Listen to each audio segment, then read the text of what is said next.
Et nous allons ouvrir l'acte 2 consacré à la question de l'attractivité sociale.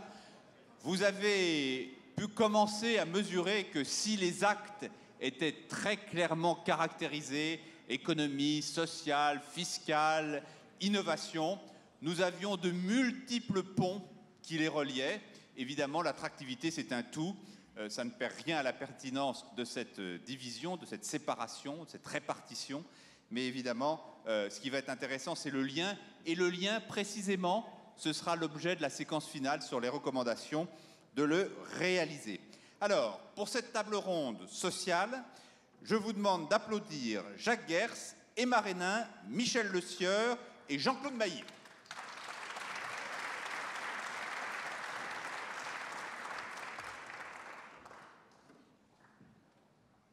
Jean-Claude Mailly s'assied à côté de moi, Madame Michel Le Sieur ici. Alors, Jacques Gers est vice-président corporate et président de Xerox Europe. C'est un vieux de la vieille des États de la France, Jacques. Il sera aussi l'œil planétaire de cette salle, hein, de cette scène. C'est-à-dire que Jacques Gers ne travaille pas en France, mais enfin, il est français, il aime notre pays, évidemment. Emma Reynin préside le Compass Group en France, Belgique et Luxembourg. Michel Le Sieur préside Philips en France. Et notre grand témoin, Jean-Claude Mailly, est aussi un fidèle ami des États de la France, secrétaire général de Force ouvrière, comme chacun sait, et qui viendra en qualité, évidemment, de grand témoin social. Je pense qu'on pouvait difficilement imaginer mieux. Alors, notre table ronde doit permettre de traiter la seconde question, la seconde des 4 grandes questions qui figurent sur notre feuille de route. Comment améliorer l'attractivité sociale de la France pour plus d'emplois et de bien-être? Vaste sujet, vaste programme, aurait dit un personnage célèbre. Pour définir ces enjeux, pour essayer peut-être de les resserrer un peu, parce qu'ils sont très vastes, je demande à Alain Dehaze, qui préside le groupe ADECO en France, de bien vouloir monter à la tribune et d'ouvrir officiellement cette table ronde.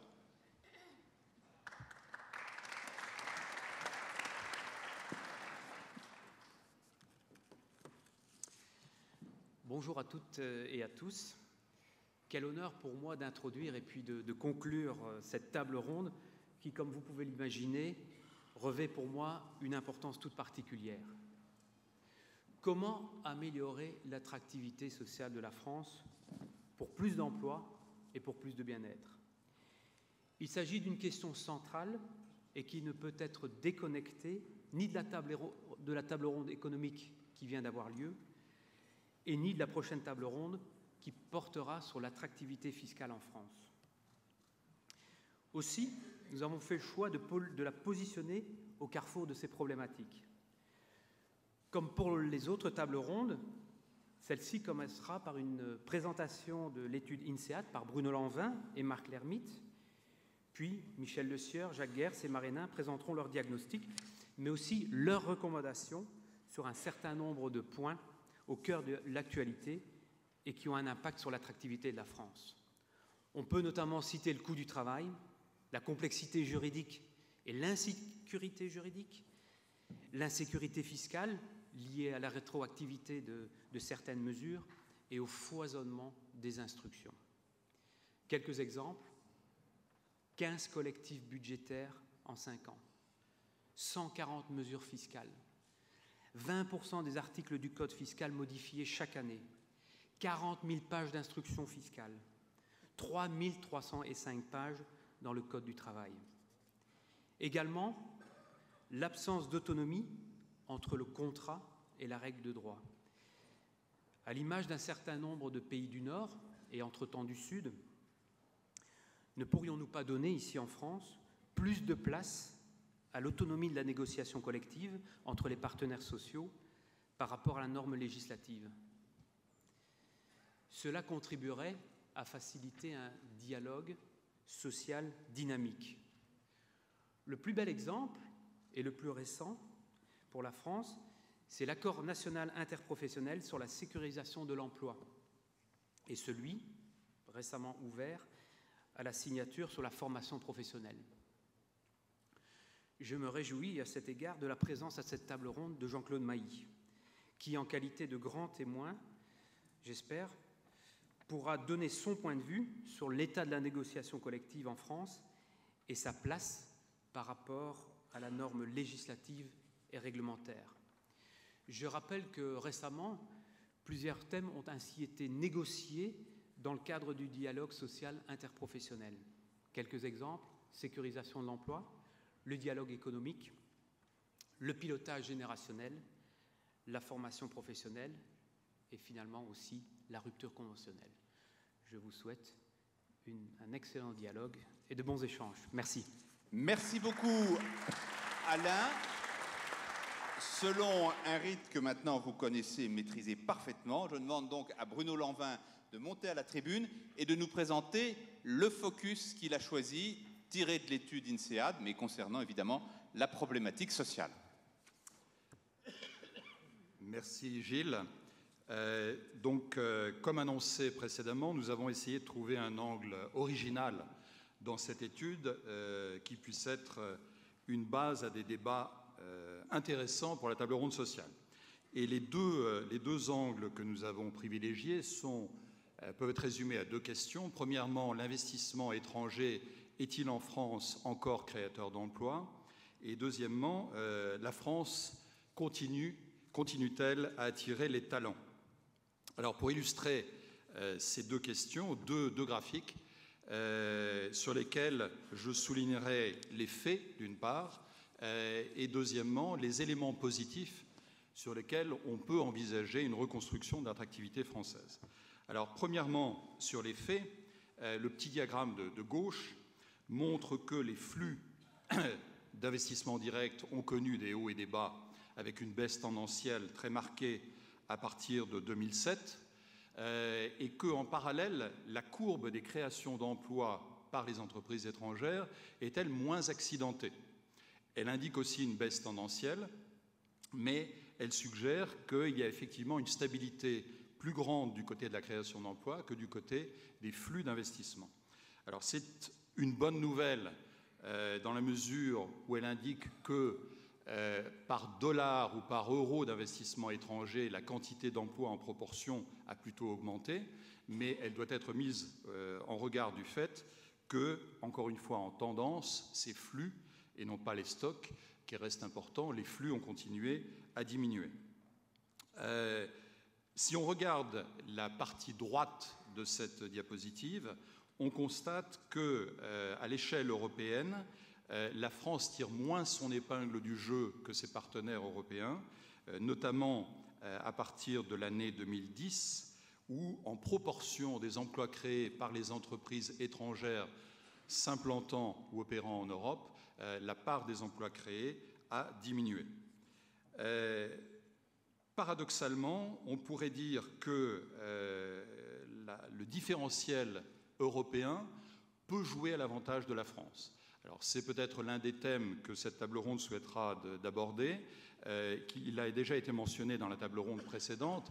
Si la France peut se présenter aux investisseurs étrangers comme un point d'entrée sur un marché qui est plus grand que le sien, à savoir le marché européen, et attirer ces entreprises, on peut en espérer effectivement un rattrapage en termes de la proportion de création d'emplois par rapport au volume d'investissement étranger en France par rapport à ses clients européens. Deuxième illustration concernant les talents. L'INSEAD a publié pour la première fois il y a quelques semaines, le 26 novembre dernier, son nouvel indice sur la compétitivité sur les talents, qui considère les politiques et les stratégies mises en œuvre au niveau des pays concernant la façon de construire des talents, par exemple en termes d'éducation, la façon d'attirer les talents et la façon de retenir les talents. Et lorsqu'on agrège ces différentes dimensions, on constate que la France a un rang qui n'a rien d'infamant, qui est celui de 20e sur les 103 pays classés, mais qui, si on le compare à d'autres pays européens, comme par exemple les pays nordiques, auxquels on peut associer les Pays-Bas et naturellement la Suisse, montre qu'il y a sans doute encore beaucoup à faire de ce point de vue-là. La France reste une terre d'innovation et nous aurons l'occasion d'en reparler dans la dernière table ronde. Et en ce qui concerne l'attractivité vis-à-vis des talents, c'est là un des angles qui mérite d'être privilégié. D'autant plus que le dernier classement PISA, qui a fait pas mal de bruit en France il y a quelques jours, montre qu'en termes d'éducation, le rang de la France a baissé. Et que cette préoccupation, ce qui devrait être une préoccupation, doit être rattachée au fait que, en regard d'une pression fiscale qui a toujours été supérieure à la moyenne en France vis-à-vis de l'investissement étranger, on peut se demander si la qualité des services qui étaient offerts en termes d'infrastructure, en termes de présence des talents français, n'est pas en train de s'éroder. Nous le posons comme une question et non pas comme une conclusion. J'insisterai enfin, et ce sera mon dernier point, sur le fait que l'un des indicateurs importants que nous agrégeons dans notre indice mondial des talents est l'attention au genre. Autrement dit, le fait d'attirer des femmes dans les postes décisionnels, dans les conseils d'administration, et ça n'est pas un terrain sur lequel la France est suffisamment compétitive. Ce qui est dommage, puisque la France est l'une des rares langues au monde dans lesquelles le problème est masculin et la solution est féminine. Je m'arrêterai là pour le moment. Ça, c'est un peu démago, je trouve. Mais enfin bon. Merci Bruno. Si vous voulez bien venir vous asseoir avec nous sur cette scène. Et puis j'appelle Marc Lermite pour le deuxième tableau de chiffres. Je rappelle, vous l'avez certainement prise en rentrant, mais qu'il y a une étude d'EY particulièrement intéressante sur l'attractivité qui est aussi à votre disposition, que vous avez trouvée. Et puis, Marc, vous voulez nous dire un petit mot sur Twitter, parce qu'évidemment, vous êtes tous connectés, il y a un Wi-Fi. Et donc, sur Twitter, qu'est-ce que vous voulez nous dire, l'adresse, c'est ça ? Ah oui, je dois retenir l'adresse en plus. Le compte. LE France 2013, voilà. Je crois, si ma mémoire est bonne. Un bon compte Twitter qui est très actif depuis ce matin. Donc. Et sur lequel, je crois, tout en nous écoutant, vous pouvez agir, interagir, dialoguer. Voilà, les États de la France sont modernes. Allez, Marc, votre deuxième tableau de chiffres. Merci en plus de cette petite pub pour l'excellente étude EY. Gilles, pour la table ronde sociale, donc, je vous avoue que l'équilibre a été un peu plus difficile à trouver entre le côté obscur de la force et le côté clair de notre attractivité. Je vous rappelle la règle, je vais essayer d'aller un petit peu plus lentement que tout à l'heure. À gauche, au débit de la France, le coût de sa main-d'œuvre, c'est un des deux chiffres sur lesquels je reviendrai tout à l'heure et j'imagine que la table ronde en fera une partie de sa toile de fond. La complexité de son droit du travail, là, Alain, je corrige, c'est l'intérêt d'avoir un homme de chiffres à la tribune, 3414 pages, un tout petit peu plus que ce que tu disais tout à l'heure. On prend 100 pages par an dans notre Code du travail. C'est 3414 pages, je crois que c'est 3 ou 4 Welbeck, 3 Yann Moix, donc vous savez que c'est passionnant, aussi passionnant à lire. Le taux de chômage des jeunes, je suis un peu plus grave là parce que nous savons que c'est en conséquence de tout ça un des chiffres les plus alarmants, les plus dramatiques de notre attractivité ou désattractivité sociale. Le taux de chômage des jeunes qui est plus de 2 fois le taux moyen et le taux de chômage de la moyenne française. Néanmoins, au crédit de l'attractivité sociale, la productivité de la main-d'œuvre, je ferai ce parallèle avec le coût de la main-d'œuvre dans quelques instants. Le climat social, je crois qu'il n'échappe à personne que le climat est parfois compliqué dans les NAO, j'ai entendu ça tout à l'heure de la voix de Christophe Demestre, mais quand il est exprimé en nombre de jours de grève, les statistiques sont très favorables à la France, très favorables dans le privé, vous le voyez ici, 3,7 jours en moyenne par an, et dans le public aussi, sur les dernières années. Et puis enfin, la capacité d'accueil d'étudiants étrangers, Bruno y faisait allusion, je crois qu'il y a un chiffre que je voudrais qu'on retienne, nous sommes numéro 3 dans le classement des destinations d'accueil d'étudiants étrangers, c'est 270 000 étudiants étrangers. C'est un chiffre qui a presque doublé en 15 ans. Mais s'il ne fallait en retenir que 2, et cette belle image, c'est d'abord, en haut à gauche, le coût horaire chargé, qui s'établit aujourd'hui à plus de 34 € de l'heure, alors que l'Allemagne est à peine au-dessus de 30, que la moyenne européenne est à 23, le Royaume-Uni à 21. Ce sont des moyennes. Je réduis beaucoup, mais cette symbolique, cet effet d'affichage, il est très important, il pèse quand nous parlons à nos maisons mères. Et on a franchi une ligne blanche, c'est ça que je veux souligner devant vous tous. Ce coût, il a augmenté de 45% depuis 2000. C'est une ligne au-delà de l'acceptable pour beaucoup de nos décideurs. Et en quelque sorte, c'est ce que nous disons dans notre baromètre, la France, aujourd'hui, ne justifie plus son prix.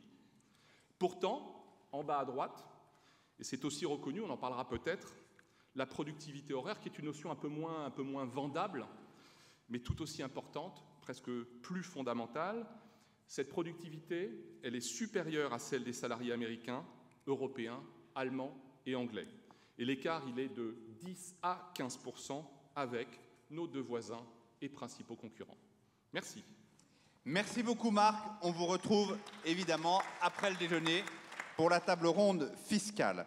Bien, madame, messieurs, je vais vous demander d'être évidemment aussi passionnant que vos prédécesseurs à cette scène. Je n'ai aucun doute que ça sera le cas. Je vous demanderai juste d'être un tout petit peu plus bref parce qu'on a une contrainte de temps. Après, ce n'est pas la pause, mais c'est l'intervention de Philippe Letchener. Donc, il faut qu'on ait fini absolument à 12h15. Alors, chacun des chefs d'entreprise va prendre la parole 2 fois.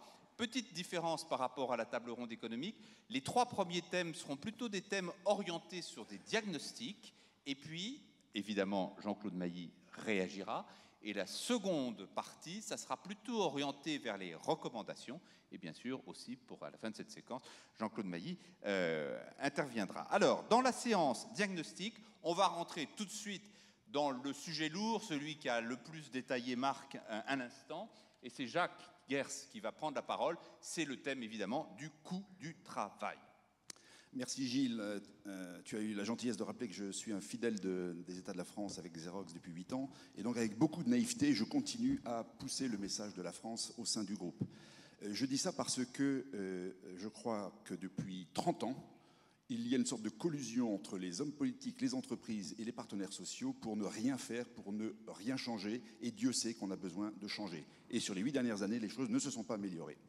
Deuxième chose, effectivement, je suis français, d'abord et avant tout français, même si je pilote destinée internationale du groupe pour la partie européenne. Et ayant dirigé la compagnie française pendant 8 ans, j'ai passé ma vie à être l'ambassadeur de la France. Maintenant que je suis passé de l'autre côté, en charge de l'Europe, j'avoue que j'ai beaucoup de mal à expliquer à la maison mère que quand on veut faire quelque chose de différent, en France, ah non, ça ne peut pas marcher, ce n'est pas possible ici, où il faut plus de temps pour changer les choses. Donc cette vision de la France vue des quartiers généraux est quelque chose qu'il faut bien avoir en tête. Alors diagnostic sur le coût du travail. Je vais essayer d'être très bref, et même si je sais très bien que le coût de l'emploi, le coût du travail et les notions de chômage qui y sont associées ne peuvent pas se réduire à des statistiques, parce que ce sont des problèmes essentiellement personnels, humains. Il faut quand même, je voudrais vous laisser avec 2-3 chiffres en tête. Ils ont été un petit peu évoqués déjà par Marc il y a quelques instants. Coût du travail est indissociable de productivité. Mais quand on regarde le coût du travail, effectivement, la chose vraiment importante qu'il faut retenir, c'est que depuis 2000, tu l'as dit Marc, le coût du travail a augmenté de 45% en France. Et juste pour corréler avec notre voisin, dont on sait qu'il bénéficie en ce moment d'une situation un peu meilleure, l'Allemagne, c'est à peine 20%. Donc le décrochage, on le voit très clairement depuis un peu plus d'une dizaine d'années. La deuxième chose, c'est le coût du travail doit être rapporté aussi au pouvoir d'achat. On parlait dans la première table ronde économique de la modération salariale. Il faut avoir en tête que 1 euro net dans la poche d'un collaborateur coûte 2 euros à l'entreprise. Ce ratio de 1 à 2 est un crime contre l'emploi. Deuxième chose, la semaine dernière, j'étais aux États-Unis et on était dans les derniers arbitrages des investissements pour Xerox en Europe par rapport au reste du monde. Et dans ces présentations, on raconte un peu ce qu'on veut faire, les tendances du marché, les investissements qu'on souhaite faire, les business qui vont bien, les business qui vont moins bien, les pays qui vont bien, les pays qui vont moins bien. Et donc, on propose un scénario et donc on essaie d'obtenir des investissements de la part du groupe. Et ça se fait en gros, et je pense que Xerox n'est pas différent d'autres groupes internationaux. On parle d'abord des mauvaises nouvelles, c'est-à-dire on demande éventuellement des fonds pour fermer une usine, en ouvrir une autre, donc adapter un petit peu la capacité de distribution de production dans les pays européens. Et puis ensuite, on a une deuxième discussion qui est sur les investissements, en couverture commerciale, en acquisition d'entreprises. Enfin bon, vous pouvez imaginer à peu près cela. Et la réaction est immédiate. Dès que vous parlez d'investissement, immédiatement, on vous renvoie à la page précédente, qui est de dire combien de temps faut-il pour avoir un retour sur investissement de ce qu'on appelle le restructuring. C'est immédiat.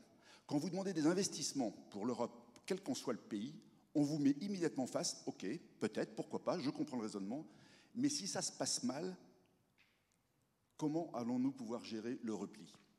Et au-delà du coût du travail, au-delà de ce ratio entre le pouvoir d'achat et le coût du travail, le ratio de 1 à 2, le coût de sortie du travail est quelque chose qui est absolument primordial dans la prise de décision d'investissement de compagnies internationales dans un pays tel que la France. Et là aussi, je vais vous laisser avec quelques chiffres. On est sur le diagnostic. En moyenne, l'exit, le coût de sortie, c'est 14 mois, moins chez nous en Europe. En France, vous le savez, et je pense que Xerox n'échappe pas à la règle, c'est plutôt 24 mois, auquel il faut associer le délai des procédures nécessaires quand vous êtes dans un cadre de plan social. Donc, grosso modo, entre le moment où vous prenez une décision de « il faut que je restructure mon organisation » et le moment où vous pouvez réellement la faire, avoir le payback, il se passe 3 mois. Donc, pourquoi je vous dis ça? C'est que tout simplement, quand il s'agit d'attirer des investissements, c'est cela qui est pris en considération. Donc, retenez 2 choses. Le ratio de 1 à 2 entre pouvoir d'achat et coût pour l'entreprise, c'est, j'allais le dire, une balle entre les yeux. Et le coût de sortie, donc grosso modo 3 ans de coût de sortie, c'est la balle dans le dos parce que celle-ci n'est pas visible. Et Dieu sait pourtant que c'est celle qui est considérée pour décider d'investir en France ou en Allemagne ou dans un autre lieu dans le monde. Merci beaucoup Jacques. Je passe directement la parole à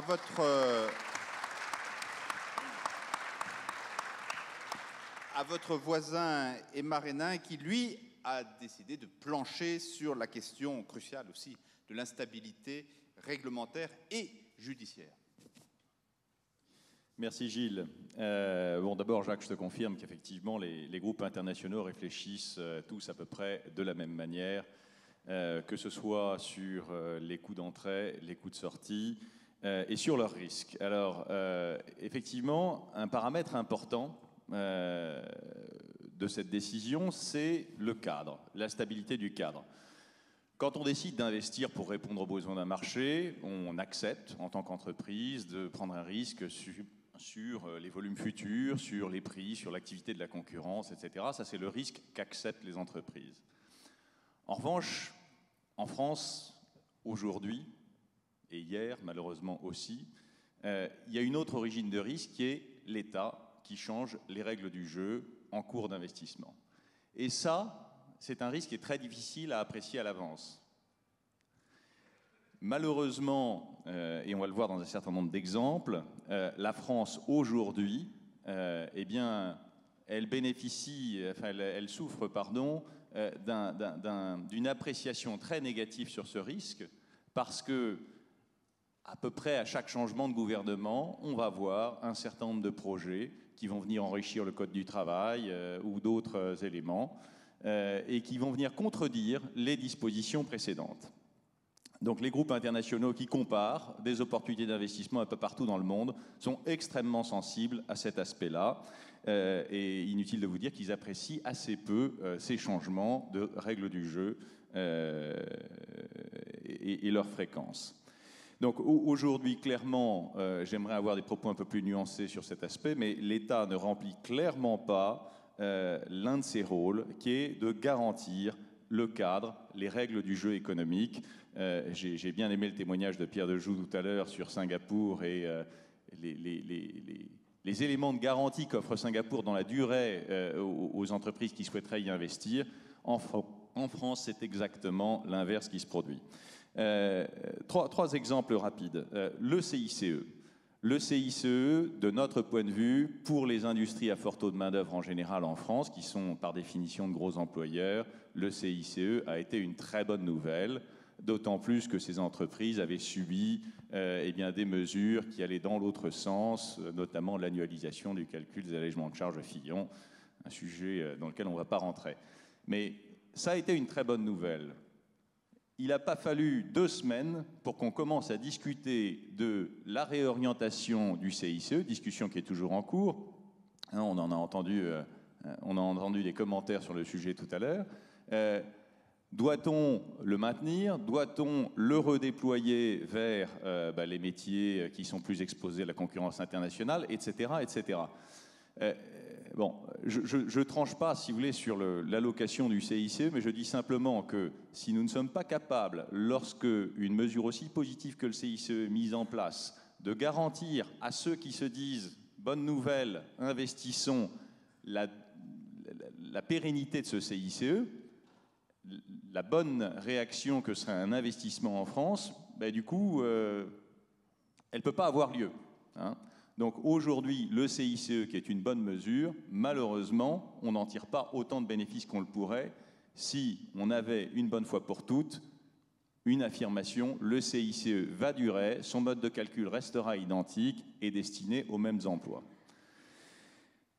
Deuxième exemple, la pénibilité.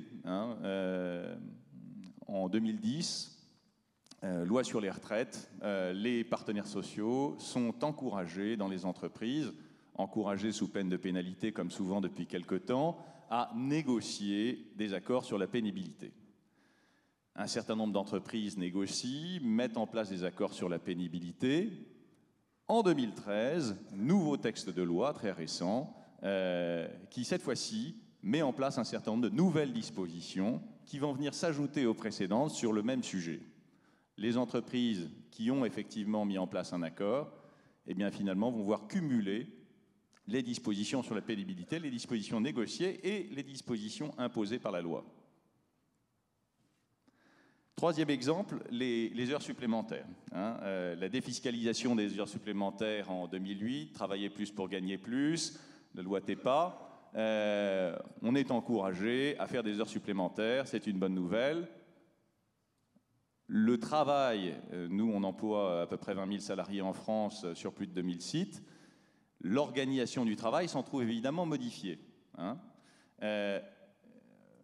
Plus récemment, suppression, ou plutôt refiscalisation des heures supplémentaires, à laquelle s'ajoute d'ailleurs une taxation sur les CDD, sur les contrats courts.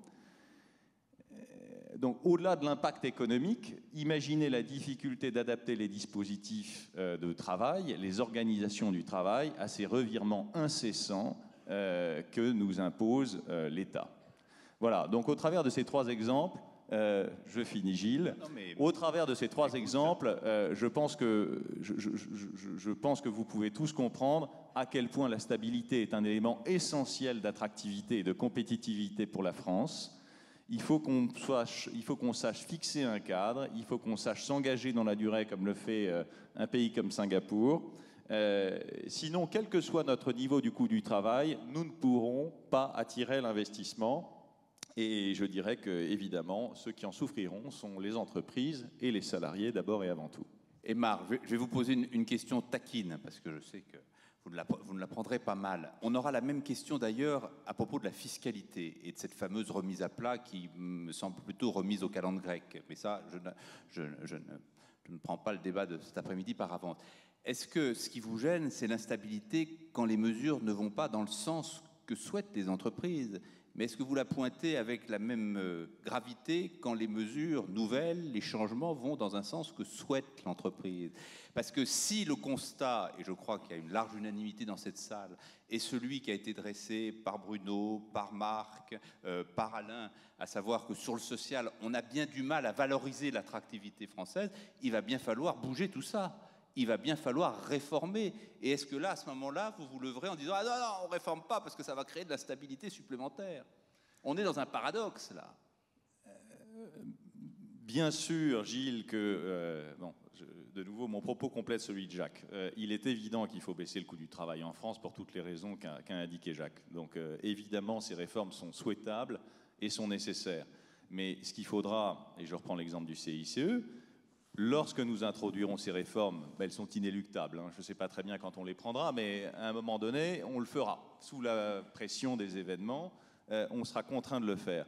Eh bien, ce qu'il faudra, c'est que chacune de ces réformes, individuellement, on puisse en garantir la durée vis-à-vis des acteurs économiques. Mais est-ce qu'on n'a pas commencé les réformes rupture conventionnelle sous le mandat de Nicolas Sarkozy, et depuis 2 ans, l'accord national interprofessionnel transformé en loi? Nous n'avons pas un fan de cet accord, il nous en dira sûrement un mot tout à l'heure à côté, mais enfin, les entreprises l'ont salué plutôt positivement.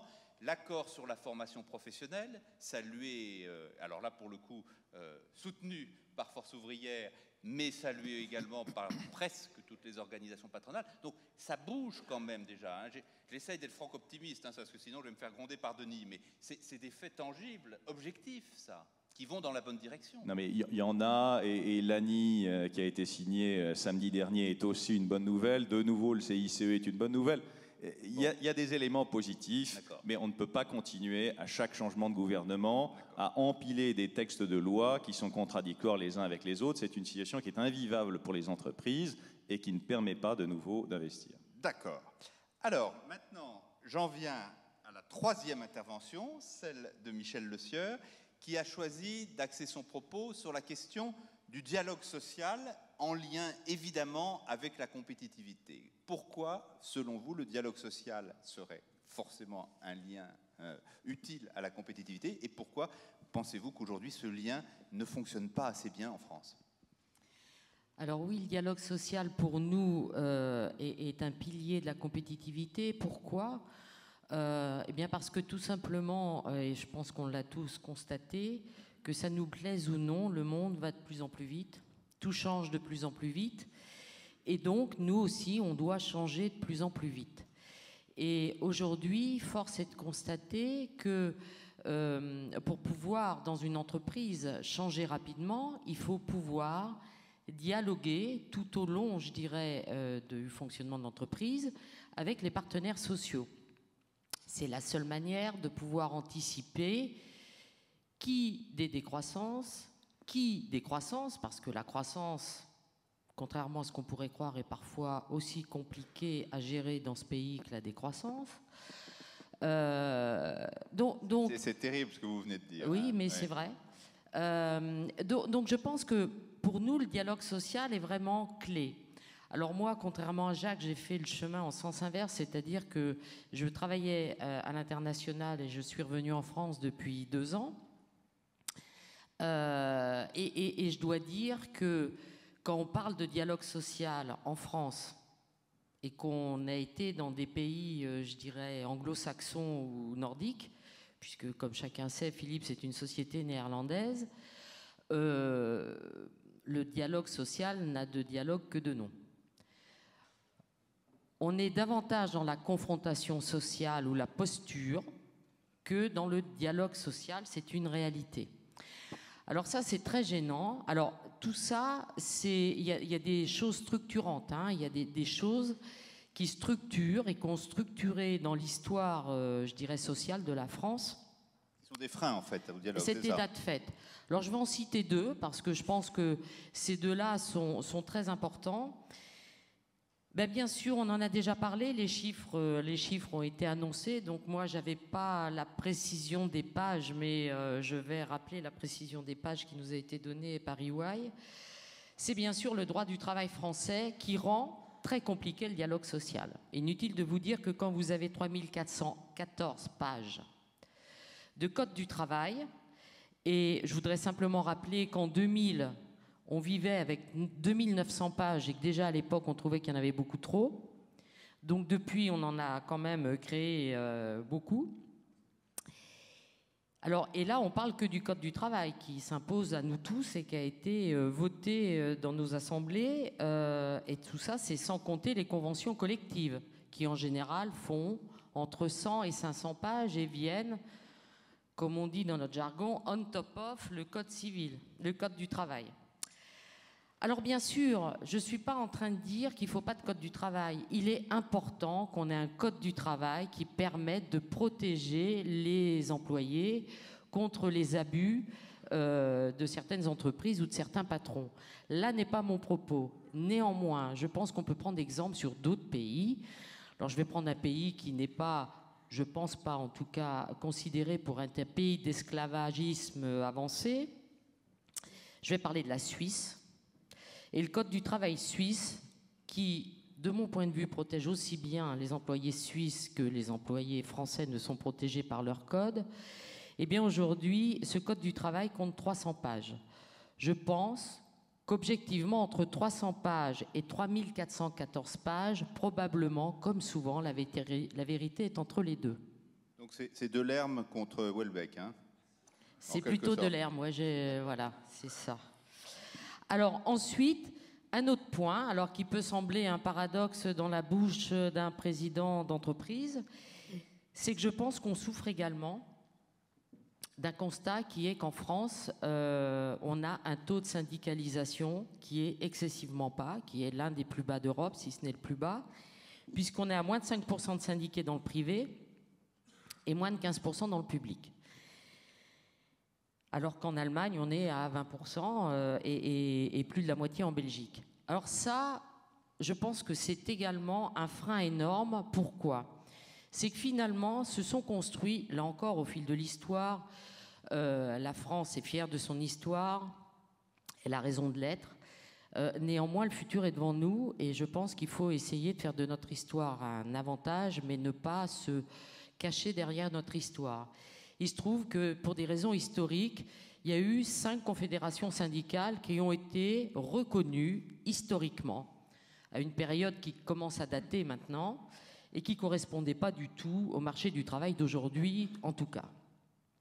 Et force de ce constat, on a autour de ce système-là figé, je dirais, des représentations syndicales, souvent des postures syndicales qui ne sont pas liées à des problématiques dans une entreprise donnée, mais plus à des mots d'ordre globaux et nationaux qui font qu'on prend des positions par rapport à un problème local qui n'ont rien à voir avec le problème local et qui sont complètement contraires au dialogue social.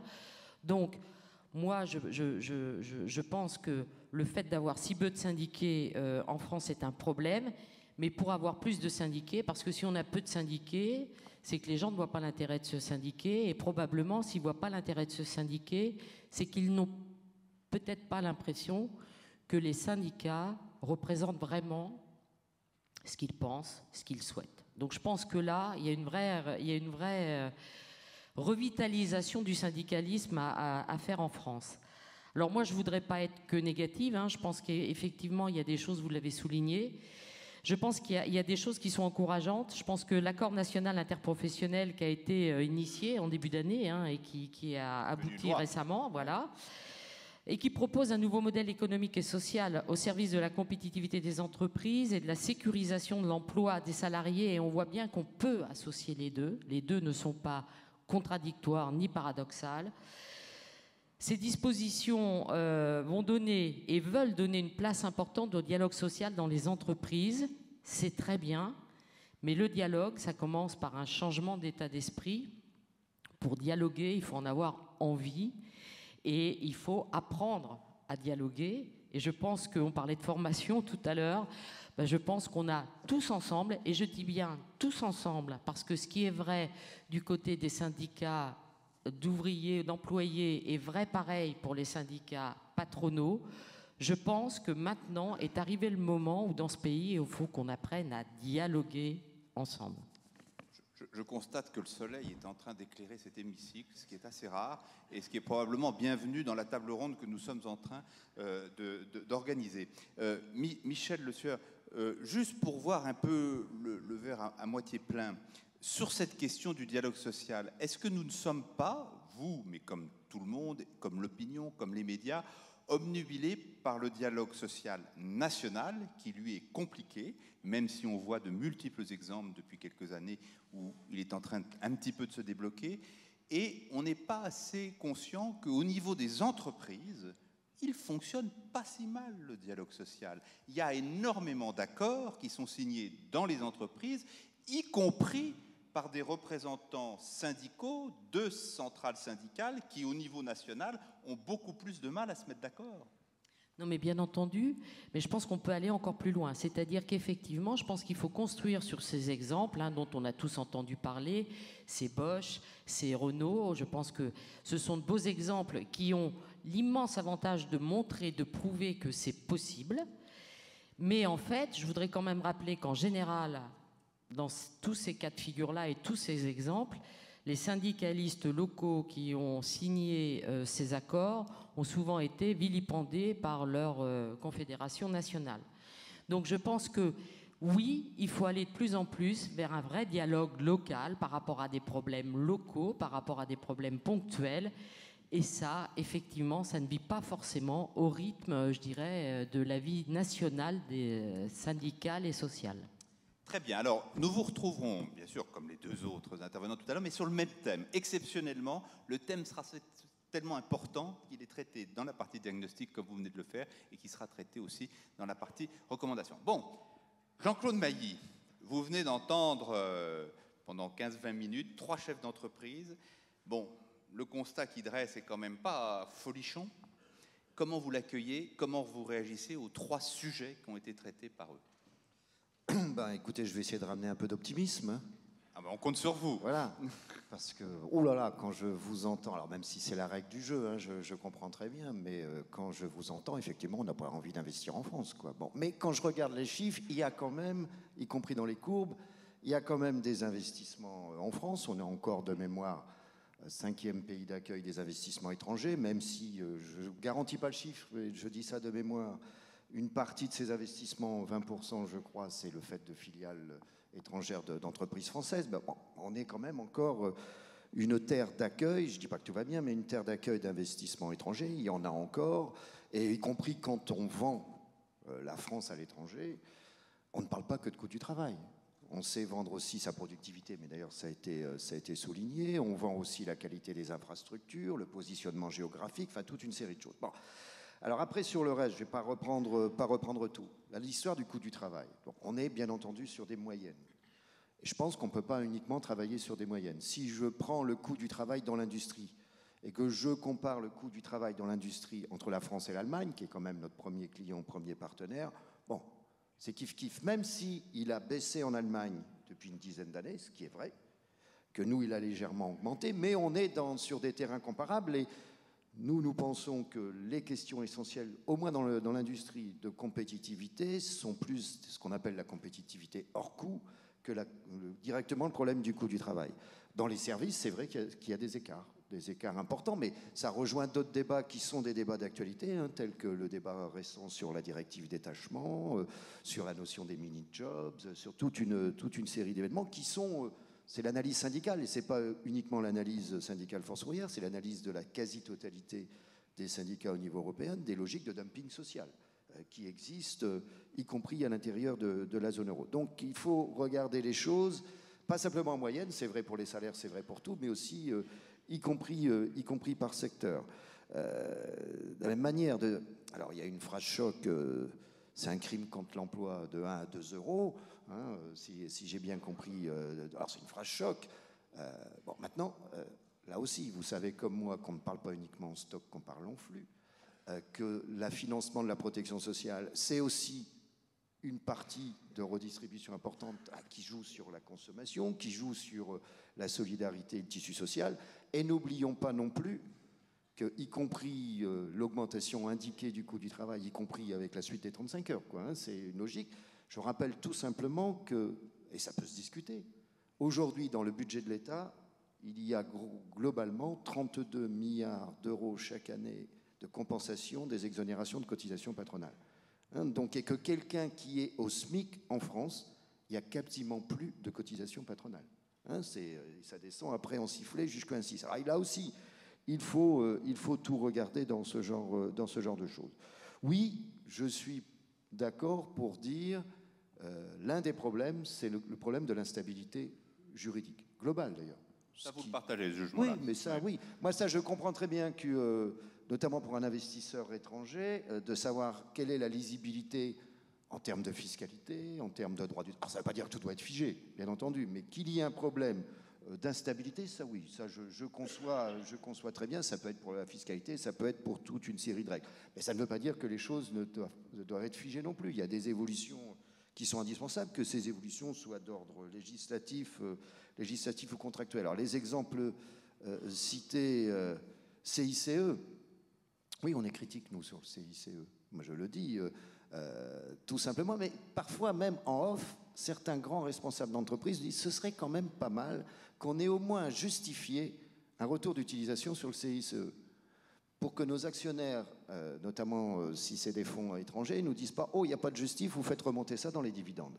Donc qu'il y ait au moins un retour d'utilisation sur le CICE, je trouve que ce ne serait pas aussi stupide comme ça, comme on peut poser d'autres problèmes, comme le crédit d'impôt recherche ou autre. Sur les heures sup, moi, je me suis exprimé au titre de FO là-dessus en disant au moins le débat devrait être reposé sur cette question-là, la question des heures supplémentaires. Alors, dialogue social, pour pas être trop... On a eu tort de les refiscaliser, vous pensez? En tous les cas, moi, le constat que j'ai fait, au moins sur la partie fiscalisation, c'est que, notamment, essentiellement d'ailleurs, c'est dans les petites entreprises type restauration ou autre, où des salariés vous disent ça me fait 30, 40, 50, 60 euros de moins par mois. Donc, au moins, la question devait être reposée et qu'on en débatte. Bon, la porte a été fermée. Et l'argument emploi qui a justifié qu'on refiscalise, c'est-à-dire inciter, encourager, faciliter les heures supplémentaires dans une période où le chômage grimpe en flèche, il y a une sorte de contradiction. Moi, je n'ai jamais cru au partage du travail dans un sens ou dans l'autre. Donc, le travail naît de l'activité économique, ce n'est pas un gâteau qu'on partage, c'est de l'activité économique. Alors, dans un sens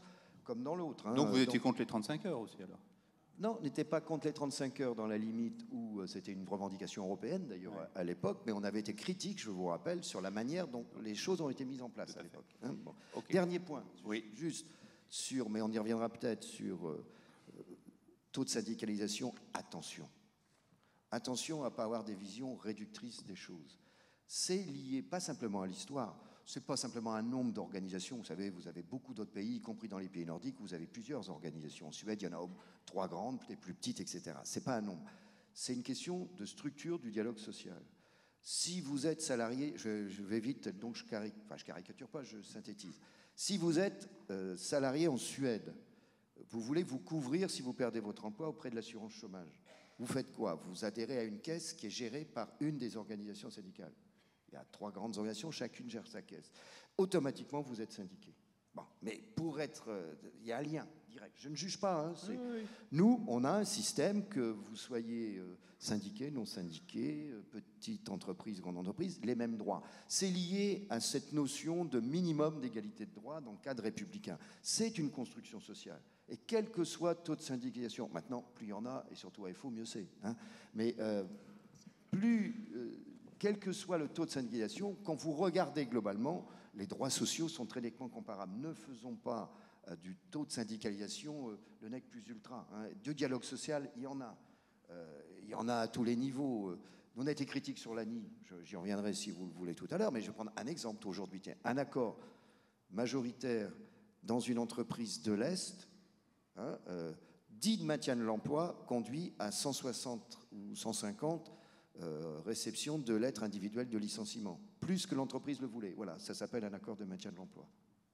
Alors, sur le jugement global du dialogue social, parce que moi j'essaie de positiver un peu dans cet univers un peu compliqué, est-ce qu'on pourrait dire que depuis quelques temps, quelques années, parce que je ne crois pas que ça soit lié forcément au changement de majorité, c'est quand même en train de se débloquer, et que même si c'est compliqué entre vous, c'est compliqué la compétition entre centrales, on est en train peut-être de débloquer un peu les choses. Quand on voit tout ce qui a été fait, la loi sur la représentativité, qui était une loi que vous aviez approuvée. Quand on voit l'accord, vous ne l'avez pas approuvé, la loi sur la représentativité? Pourtant, vous en avez bénéficié aussi, non? Oui, d'accord. Vous auriez dû donc l'approuver. L'accord sur la formation professionnelle que vous avez signé, indépendamment même des résultats qui peuvent réunir certaines centrales et pas d'autres, le fait même qu'un certain nombre de sujets soient mis en débat et que ce débat ait lieu de façon civilisée, utile, intéressante, est-ce que ce n'est pas le signe que peut-être les choses sont en train d'évoluer? Est-ce que ce n'est pas autour de cette évolution que vous-même, vos organisations, pouvez reprendre du poids, reprendre du crédit, reprendre du rayonnement auprès des salariés? Moi, il faut être clair sur le crédit, de dire les gens n'adhèrent pas parce qu'ils ne croient pas au syndicat. C'est faux. Le fait que, ce que j'expliquais sur la notion, on n'a fait pas de syndicalisme de service en France. Bon, voilà, c'est pas l'histoire, c'est pas la conception. Maintenant, regardez le taux de participation des salariés, dans le privé comme dans le public, lorsqu'il y a des élections délégués du personnel, comité d'entreprise, etc. Il y a un taux de participation élevé des salariés aux élections. Hein. Donc ça veut dire qu'il y a là-dessus, il y a toujours eu cette confiance. Bon. Deuxièmement, le dialogue social. Mais oui, il existe. Je considère même qu'il y a eu des progrès. Moi, voilà, c'était ma question. Non, mais attendez. Il y a les accords, il y a les négociations en tant que telles, celles que l'on vient de terminer sur la formation professionnelle. On ne s'est pas encore positionné, mais j'ai dit que ça allait dans le bon sens. On est une nation démocratique, il y a des instances qui se réunissent. Il y a des accords qu'on n'a pas signés, mais ça, c'est de la pure négociation. Il y a aussi ce qu'on pourrait appeler du dialogue social. On peut discuter de questions économiques. C'est pas de la négociation, c'est pas de notre ressort. L'introduction, j'avais douté à l'époque, mais j'ai dit après que c'était une bonne formule de ce qu'on appelle aujourd'hui la délibération sociale, qui n'est pas de la négociation, mais de la pré-négociation ou du dialogue social. Ça, ce sont des choses positives qui vont dans le bon sens. Maintenant, il y a, vous savez, des négociations interprofessionnelles. Je sais pas, depuis 3 ou 4 ans, il y en a eu un paquet. On a dû en signer une dizaine d'accords, on ne les a pas tous signés, mais il y a eu... Et dans les entreprises, il y a de la négociation. Vous savez, sur ce qu'on appelle les accords dits de maintien de l'emploi, on n'a pas attendu la loi dite de sécurisation de l'emploi pour qu'il y en ait. Mais d'ailleurs, au même moment où vous étiez opposé à l'ANI, vous signiez l'accord Renault. Bien sûr. Voilà. Bien sûr, qui mais était parce un que accord c'est de pas maintien de l'emploi. Oui, mais ça existait avant l'ANI. Tout à fait. Bon, par contre, on n'a pas négocié de baisse de salaire. Tout à fait. Voilà. Et on n'a pas négocié de mobilité forcée. Voilà, très bien. C'est des négociations qui existent. Allez, on va commencer le deuxième round. Je demanderai à nos amis chefs d'entreprise d'être encore plus synthétiques parce que sinon on ne va pas arriver à tenir l'horaire. Alors, sur la façon de recommander, là peut-être que ça va nous redonner un tout petit peu plus d'optimisme. Je vais d'abord laisser la parole à Emma Rénin sur la question, on en parlait à l'instant, de la formation et notamment la question très cruciale de l'adéquation de la formation aux besoins des entreprises. Ok, donc la formation d'abord, ce sont des montants très importants. Hein, c'est à peu près 30 milliards d'euros de dépenses annuelles, hein, 1,5%, 1,6% du PIB. Et finalement, elle se fait à 2 niveaux. Je schématise, hein, mon voisin est beaucoup plus expert que moi sur ces questions. Dans l'entreprise, formation continue, formation professionnelle et la formation des demandeurs d'emploi. Alors là, il y a une actualité brûlante qui est le nouvel ANI du 14 décembre, qui finalement, et je schématise de nouveau, assouplit la formation au sein des entreprises, qui, nul doute, poursuivront leurs efforts de formation de leurs salariés sans avoir nécessairement besoin de la contrainte de l'État parce qu'elles en ont besoin. Et il y a par ailleurs un renforcement des moyens mis à la disposition de l'État, des régions, pour la formation des demandeurs d'emploi, ce qui est également une nécessité compte tenu du nombre de demandeurs d'emploi croissant dans notre pays. Alors, sur l'adéquation elle-même, là aussi je vais être assez tranché, elle me paraît très insuffisante aujourd'hui. Pourquoi ? On a 3 millions de demandeurs d'emploi, ce chiffre est malheureusement en croissance importante, année après année. 2 millions de demandeurs d'emploi de longue durée, 1 million de demandeurs d'emploi de plus de 50 ans, c'est un chiffre, je crois, madame, vous m'avez dit tout à l'heure, qui est en augmentation de 17% par an ces dernières années, hein, c'est ça, 17%. On a 130 000, je crois, jeunes décrocheurs qui arrivent sur le marché de l'emploi chaque année. C'est même 150 000. Hein. C'est 150 ? Ouais. Alors c'est 150, sans formation, sans qualification. Et donc on a des populations au sein de ces demandeurs d'emploi assez spécifiques, assez bien identifiables, qui sont durablement éloignées de l'emploi. Donc on a vraiment une situation de crise. Et puis face à ça, l'un des éléments qu'on peut noter, c'est qu'on a à peu près, alors les chiffres varient, hein, mais à peu près 400 000 emplois non pourvus en France. Pas uniquement pour des raisons de formation, je m'empresse de le préciser, mais y compris. Je glisse un élément de l'étude INSEAD. Entre 2008 et 2013, la France est passée de la 20e à la 40e place pour l'adaptation de son système scolaire aux besoins des entreprises. Voilà. Alors, comment on fait, puisqu'on parle recommandations? Eh bien, je parle des recommandations, alors. Moi, je crois que, d'abord et avant tout, on est hyper pragmatique. On n'est plus dans une situation où on peut se permettre d'être trop exigeant, d'être trop sûr. Je crois qu'on a une situation d'urgence, notamment pour ces populations éloignées durablement du marché de l'emploi, qui est de leur remettre, si vous me passez l'expression, le pied à l'étrier, leur remettre le pied dans l'entreprise, le pied dans l'emploi. De ce point de vue-là, j'ai entendu beaucoup de critiques depuis un an sur les fameux mini-jobs allemands, et je conçois bien que mon voisin il sera pas forcément favorable, mais je me demande si pour ces populations, il n'est pas vital, nécessaire, d'une façon ou d'une autre, d'utiliser quelque chose d'identique pour les rapprocher du marché de l'emploi. Lorsque j'entends des hauts personnages de l'État dire « on préfère des demandeurs d'emploi », on préfère que ces gens soient demandeurs d'emploi plutôt que titulaires de mini-jobs à l'allemande. Je ne crois pas, personnellement, que ce soit très responsable de tenir de tels propos. Deuxième point, je pense qu'il faut repartir du marché et de la demande. On a parlé de 400 000 emplois non pourvus. Il faut impérativement comprendre où sont ces emplois, quelles sont les entreprises qui en ont besoin, où sont les ressources, les hommes et les femmes qu'on peut former pour accéder à ces emplois, etc., etc. Une démarche très logique. Troisième point, un point un peu statistique et un peu provocateur. J'ai une suggestion à faire. Ne plus sortir les demandeurs d'emploi en formation des statistiques du chômage. Je pense que c'est une incitation à former pour former, alors que de nouveau, on a besoin de formations ciblées et utiles.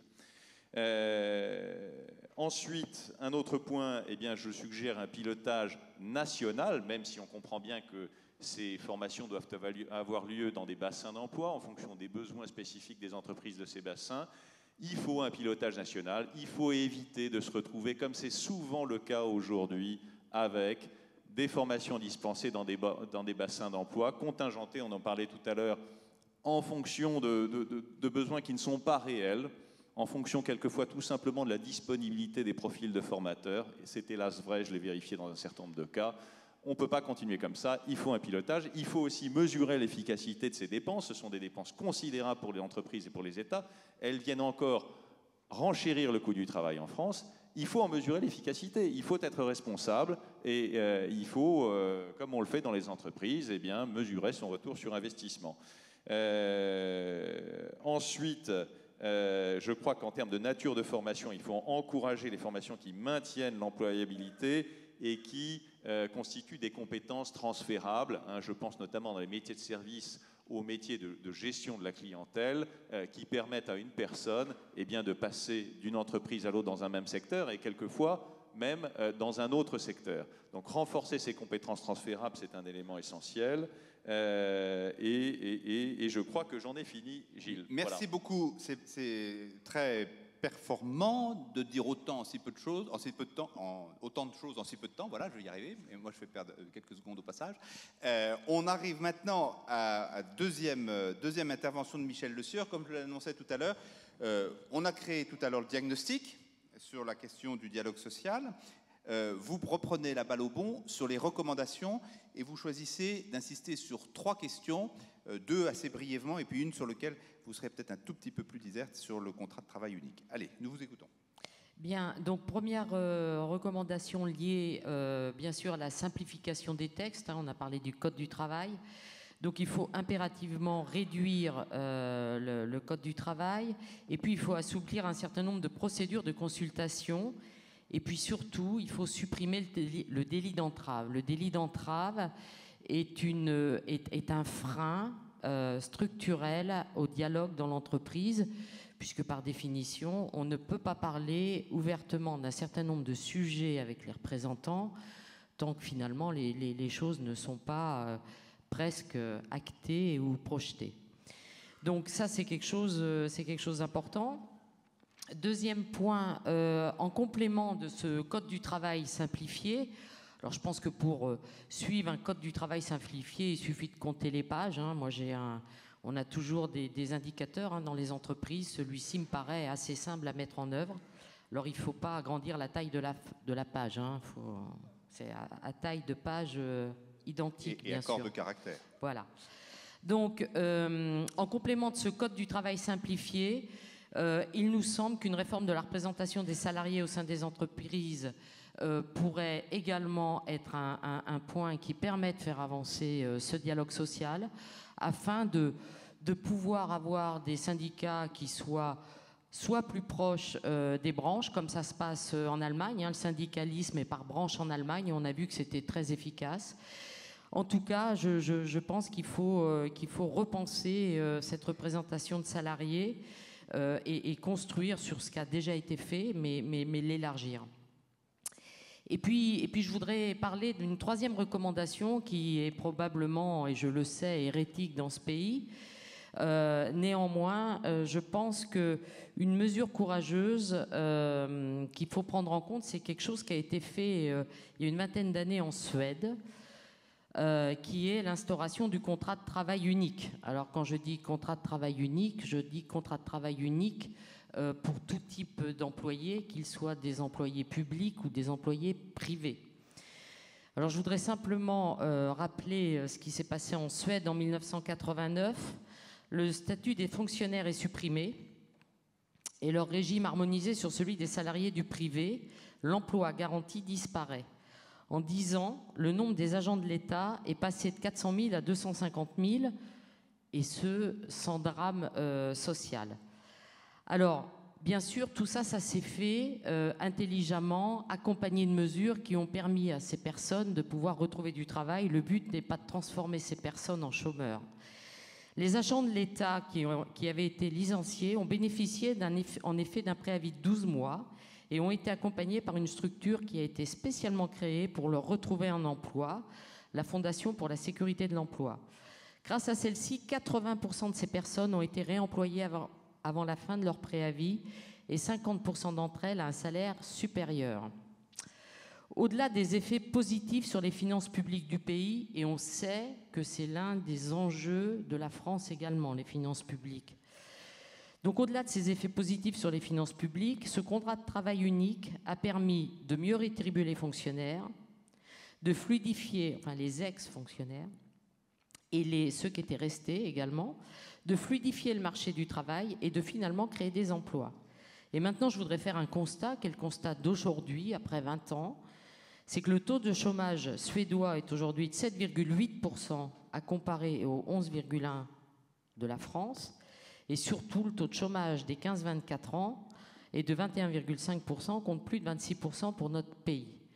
Donc, je pense qu'il est toujours intéressant de regarder ce qui se passe dans d'autres pays. Et c'est vrai que nous, dans les entreprises multinationales étrangères, ça fait partie des choses qui rythment notre quotidien, de se benchmarker en permanence. Et je pense vraiment qu'on ne le fait pas suffisamment en France. On a trop tendance à se regarder le nombril. Il y a des choses qui marchent ailleurs. Ça ne veut pas dire qu'on peut faire du copier-coller et dire c'est exactement la même chose, mais je pense qu'il y a des idées dont il faut qu'on s'inspire pour faire évoluer notre système social. Merci beaucoup, Michel. Et enfin, dernière intervention, Jacques. Alors, on a parlé tout à l'heure avec Bruno de l'attractivité des talents. Les talents ne sont pas que des talents jeunes. Mais néanmoins, la façon dont on gère la jeunesse des talents et les talents jeunes est quelque chose d'important. Et à l'intérieur de l'entreprise, la question du pilotage générationnel est un sujet crucial sur lequel vous avez souhaité intervenir. Alors, tout d'abord, je veux dire que j'ai vécu 4 ans en Suède et je plaide pour le modèle social et de relations entre partenaires suédois. J'y étais quand ça s'est passé, c'était un vrai bonheur. Pilotage générationnel, 2 chiffres pour commencer. Moins de 25 ans, 25% de chômage. Malheureusement, très facile de s'en souvenir. Taux d'emploi entre 55 et 65 ans, 40% en France, 70% en Suède. Donc on voit bien qu'on a un problème dans la carrière, dans la gestion des carrières, en entrée de carrière et en fin de carrière. Alors les solutions, et bien évidemment pour les jeunes, le problème est accentué quand on a affaire aux gens qui sortent du système d'éducation sans diplôme. Alors les solutions. Difficile de critiquer totalement le système des emplois d'avenir, les 150 000 emplois d'avenir. Difficile de le critiquer totalement parce que remettre le pied à l'étrier à des jeunes, personne ne peut vraiment le critiquer. Quelques remarques cependant, c'est le secteur non marchand, c'est des jobs subventionnés à 75%, ils ne donnent pas de qualification en sortie, donc ça pose quand même la question de la qualité du système éducatif, ça pose la question des dépenses publiques et le ratio de 1 à 2 dont je parlais tout à l'heure, et bien évidemment ce sont des solutions de court terme. Pour l'autre côté du spectre, qui est les seniors, contrat de génération. Dans notre entreprise, on est en train d'essayer de signer avec les partenaires sociaux un contrat de génération. Là aussi, difficile de critiquer l'objectif qui consiste à faciliter l'emploi des jeunes à l'entrée et de favoriser, de maintenir l'emploi des seniors en fin de carrière. Et pour ce faire, faciliter la transmission de connaissances entre les anciens et les plus jeunes. Donc difficile de le critiquer totalement. Il y a juste une chose qui ne marche pas dans l'équation, c'est qu'en général, les entreprises qui ont besoin de réduire leurs effectifs sont aussi celles qui n'ont pas forcément besoin de recruter. Donc faire le lien entre ceux qui sortent et ceux qui rentrent au sein d'une entreprise, ce n'est pas forcément jouable. Il faut donc essayer d'inventer d'autres choses, tels que les prêts de personnel d'une entreprise A à une entreprise B de façon temporaire. Il faut vraiment sortir du carcan de l'emploi à vie qui n'existe pas. Il faut simplement l'accepter et qu'on puisse gérer un contrat de travail dans la durée, avec des ruptures, avec des prêts, avec des solutions innovantes. Dernière suggestion, et je finirai là-dessus, on voit très très bien que je l'ai dit au début, il y a une sorte de collusion entre les partenaires sociaux, et dans les partenaires sociaux, je mets les syndicats et les entreprises, et les politiques. Les jeunes et les vieux sont la valeur d'ajustement. On ne recrute pas les jeunes et on sort les vieux. Facile. Et on protecte la population médiane. Mais c'est parce que cette population médiane est figée qu'on ne peut pas recruter les jeunes et qu'on pousse les vieux, les seniors dehors. Donc il faut vraiment qu'on réfléchisse sur ce qu'on appelle la flexi-sécurité. Il faut accepter qu'on ne reste pas dans une entreprise toute sa vie. Il faut prendre des risques, il faut accepter l'audace. Et juste dans les métiers qui nous concernent, on est beaucoup plus dans les services que dans l'industrie. Quand on signe un contrat, c'est pour une durée donnée.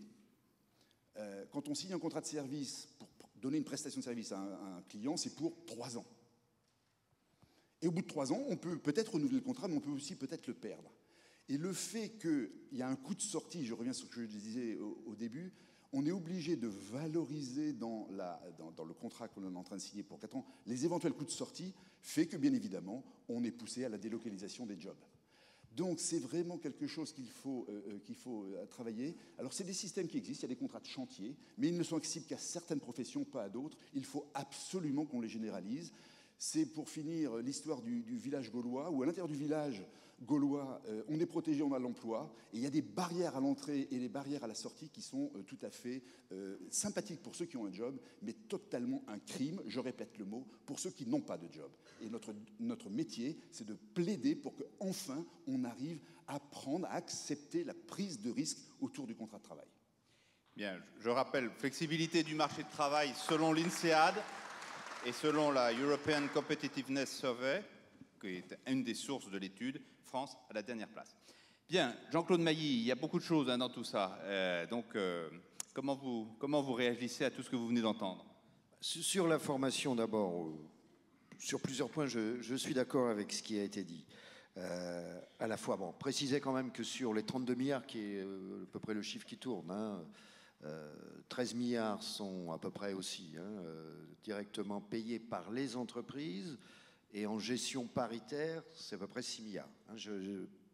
Si on replace l'ensemble des choses. Sur la formation professionnelle, ce que les entreprises payent, il est logique que ça aille prioritairement aux salariés des entreprises, quelle que soit la taille des entreprises. Je rappelle que même si, y compris dans l'accord qui vient d'être négocié, nous accordons plus de moyens financiers pour la formation des demandeurs d'emploi, mais je rappelle que la formation des demandeurs d'emploi, qui est indispensable, on est bien d'accord, c'était une responsabilité nationale qui a été transférée aux régions en 2004, Et d'une région à une autre, on ne peut pas dire que ça marche très bien. Voilà, je vais prendre un exemple pour me faire comprendre. L'AFPA, qui est une structure associative de caractère public, qui marche bien en termes de formation, qui, sur les formations longue durée, a un taux de retour à l'emploi de l'ordre de 70%, donc ça fonctionne.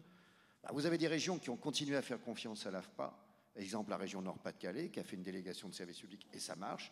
Vous avez la région Rhône-Alpes qui est rentrée dans des appels d'offres. L'AFPA passe son temps à répondre à des appels d'offres avec des semelles plombées, parce qu'elle a des locaux, parce que voilà. Donc ça montre bien l'inefficacité. Moi, j'ai visité un centre il n'y a pas longtemps. Il y avait un atelier de formation en machinisme agricole. Il y a des besoins dans la région en question machinisme agricole. La région avait décidé que ce n'était pas 16, mais 8. Donc il y avait 8 postes qui n'étaient pas pourvus, alors qu'à la sortie, il y avait du boulot. Voilà, ça c'est... donc pilotage national, oui. Bon, je suis un peu jacobin, mais je ne dis pas que tout doit se décider au niveau national, mais un pilotage national, oui.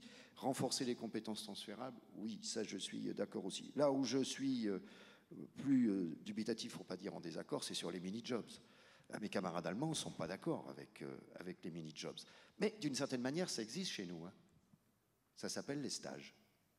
Voilà, vous avez des gens à 460 € par mois qui font... Voilà, donc la notion de mini-jobs, ça ne permet pas de vivre. Hein, et c'est dans une logique, alors quelle que soit la formule, c'est dans une logique que l'on peut qualifier de dumping. Sur la simplification, etc. Ouh là là, on ne va pas... prendre un double décimètre, mesurer tous les codes, tous les règlements intérieurs d'entreprise, tous les contrats que vous passez à l'international et juger ça au nombre d'articles, au nombre de pages. On va plus s'en sortir. Ça ne veut pas dire, dans le code du travail, ça ne veut pas dire que tout est législatif, il y a une partie de réglementaire, il y a même parfois des lois qui n'ont pas de décret qui sortent. Ça ne veut pas dire que rien ne doit changer. Mais de grâce, ne mesurons pas le poids d'un code quel qu'il soit à son épaisseur. C'est trop facile, je veux dire. Bon. Ça ne veut pas dire que les choses ne doivent pas évoluer. Mais c'est pas, selon moi, ce n'est pas obligatoirement le meilleur critère. Je ne pense pas que les réglementations bancaires au niveau international soient simples, mais on ne les juge pas uniquement non plus à l'épaisseur des textes. Bon. Délit d'entrave supprimé, non. On ne doit pas supprimer le délit d'entrave. Vous savez, quand je discute avec chefs d'entreprise qui ont des connexions, des filiales aux Pays-Bas, des chefs d'entreprise françaises me disent « Oh, dis donc, aux Pays-Bas, pour restructurer, c'est beaucoup plus compliqué. Les syndicats, ils ont un droit de veto. » Vous confirmez, Michel Le Sueur, qui représentait Philips? Je confirme que ça, c'était vrai il y a 10 ans, mais que ça ne l'est plus.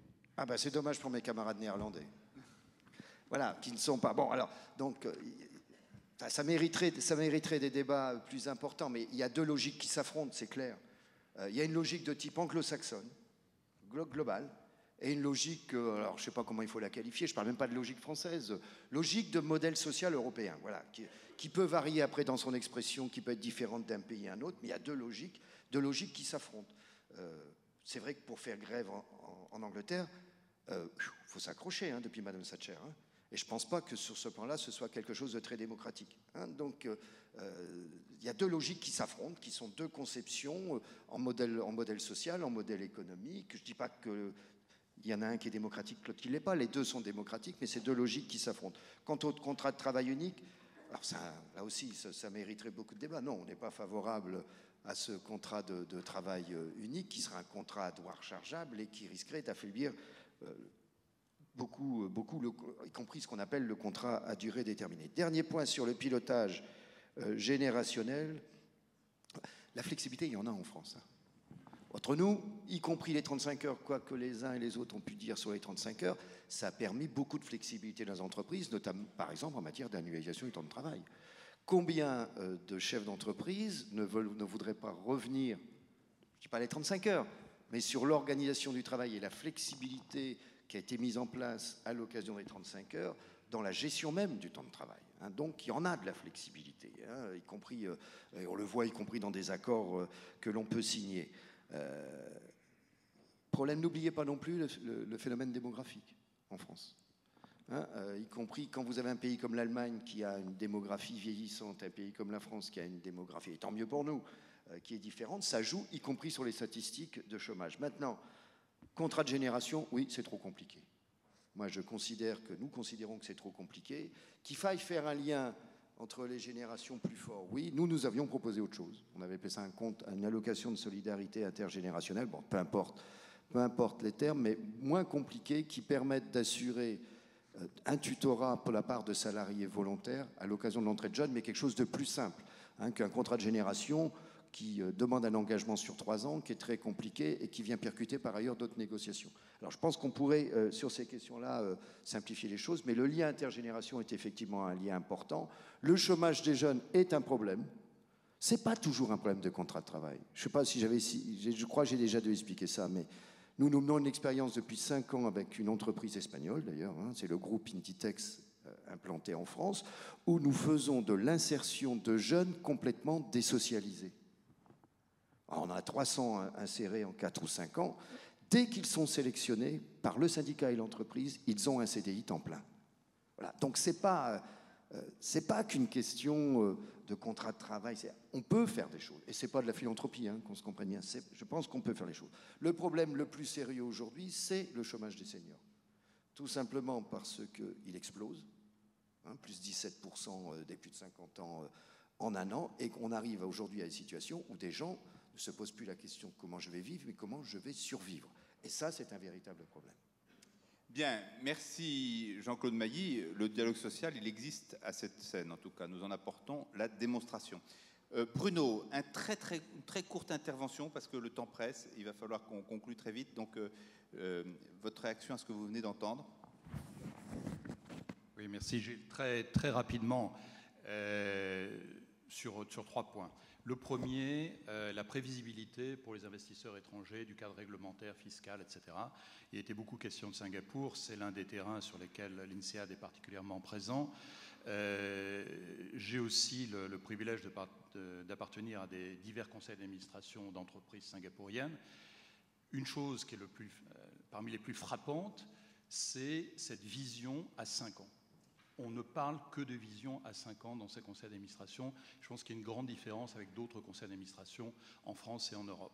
Le deuxième élément, c'est que la législation change, le cadre réglementaire change. Mais s'il y a un mot qui est banni à Singapour, c'est le mot rétroactif. Si déjà on pouvait avoir une absence de rétroactivité dans les changements de réglementation, on aurait franchi un pas important en France. On retrouvera ça sur les sujets fiscaux tout à l'heure. Tout à l'heure. Deuxième point sur la formation, l'inadéquation des formations par rapport au marché du travail. L'INSEAD fait partie de ce marché de la formation, donc nous devons y apporter une importance particulière. Il ne faut pas oublier, quand on dit que la France reste le numéro 4 dans le monde pour l'attractivité des étudiants étrangers, qu'il y a une rente très importante vis-à-vis des étudiants africains et du Moyen-Orient. La francophonie continue à occuper une place très importante. Jean-Claude Mailly acquiesce. Tout à fait. Et si on veut renforcer le levier dans ce domaine-là, l'effort doit se porter au-delà de la francophonie. On doit pouvoir attirer des étudiants dans les meilleures disciplines et on doit pouvoir le faire parce qu'il n'existe encore que très très peu en France et même en Europe. Les Finlandais nous ont montré la voie, qui sont des campus interdisciplinaires. On doit cesser de venir en France pour suivre le cursus d'une école d'ingénieur ou d'une business school. On doit pouvoir avoir des formations combinées qui donnent une place au design, à la culture, à ces dimensions où la France a une différence à faire valoir. Et puis enfin, sur le dialogue social, il est difficile d'imaginer une revitalisation du dialogue social si on n'identifie pas des jeux à somme positive. Si le dialogue social continue à se confiner à des questions de maintien de l'emploi, de maintien d'avantages, etc., de répartition d'une somme qui ne continue pas à évoluer, on n'a pas d'espoir. Et il est clair que quand on a 25% de chômage jeune, il est difficile d'avoir un espoir. Pensez à l'Espagne ou à la Grèce, où ces taux sont supérieurs à 50%. La France peut être en première ligne pour réinventer une politique vis-à-vis du chômage des jeunes. Bien, je commence ma petite liste et puis on la récapitulera ce soir. Il faut que la France ressemble à la Suède, il faut qu'elle ressemble aux Pays-Bas, il faut qu'elle ressemble au Canada, il faut qu'elle ressemble à Singapour, il faut qu'elle ressemble à la Finlande, à la Suisse. On va continuer la liste comme ça et puis on verra si après, à la fin de la journée, tout ça est vraiment compatible. Mais enfin bon, ça c'est la notion universelle, me dit Jean-Claude Mailly, qui a bien raison. Bien, écoutez, on a eu un débat passionnant. Je suis désolé, j'ai pas le temps de prendre des questions, sauf s'il y avait vraiment quelqu'un qui sortirait affreusement frustré. Jean-Claude Mailly doit nous quitter parce qu'il est invité sur une radio. Non, personne, vous êtes gentil, merci. Alain Dehaze vient à la tribune pour conclure et Jean-Claude Mailly nous quitte parce qu'il faut qu'il soit présent à l'antenne. Donc, merci infiniment Jean-Claude Mailly. On était encore très heureux de vous accueillir cette année et à bientôt.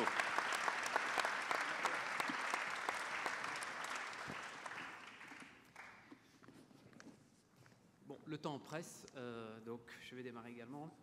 Tout d'abord, personnellement, j'ai été à la fois impressionné par la qualité des débats, la transparence des propos et bien sûr aussi impressionné par la qualité et le nombre de recommandations. De mon côté, après vous avoir entendu, je souhaiterais mettre en avant 2 recommandations et 2 pistes qui seraient de nature à améliorer l'attractivité du site France. La première, elle a été évoquée par certains d'entre vous, la première porte sur la réforme de la formation professionnelle qui vient d'être proposée à la signature des partenaires sociaux et qui sera reprise dans le cadre d'une loi plus vaste durant le premier trimestre 2014. Cette première avancée a été de considérer la formation comme un investissement et non plus comme une charge. Cela va permettre de laisser le choix aux chefs d'entreprise, soit de s'inscrire dans une démarche autonome ou au contraire de mutualiser. Et tout cela en concertation avec les instances représentatives du personnel. Ma seconde recommandation porte sur la simplification du droit social. Et là aussi, il y a eu beaucoup de remarques et de propositions. Et j'en fais une très concrète également, c'est que toute nouvelle règle de droit devrait, en contrepartie, entraîner la suppression de l'ancienne et aussi une évaluation de son impact. Toujours dans le droit du travail, une recommandation serait de faire évoluer ce droit du travail parce qu'il a été conçu dans le cadre de relations industrielles du XXe siècle. Il prend peu en compte l'impact de l'économie immatérielle et numérique ainsi que la perméabilité entre le privé et le professionnel. Il est aussi important de noter que la notion de service et l'approche clientèle sont totalement absentes du Code de travail aujourd'hui. Quant à la question du coût du travail, M. Mailly est parti, mais elle sera abordée en 2014 dans le cadre des assises de la fiscalité et dans la prochaine table ronde sur l'attractivité fiscale. Outre les 2 recommandations, 2 pistes. Tout d'abord, le transfert pour diminuer le coût du travail, le transfert de certaines charges qui pèsent sur les entreprises, mais qui relèvent de la solidarité sur d'autres sources de financement. Le meilleur exemple, la branche famille, pour un montant de 20 milliards d'euros. Deuxième piste, la levée de l'insécurité fiscale, en garantissant notamment une stabilité dans le cadre d'une réforme de la fiscalité territoriale et du développement de la fiscalité écologique durant un quinquennat. Et puis, n'oublions pas, toutes ces conversations, toutes ces recommandations, elles n'ont qu'un seul objectif, augmenter l'attractivité de la France, augmenter les investissements, notamment étrangers en France, relancer la croissance, relancer l'emploi pour la prospérité de tous. Merci.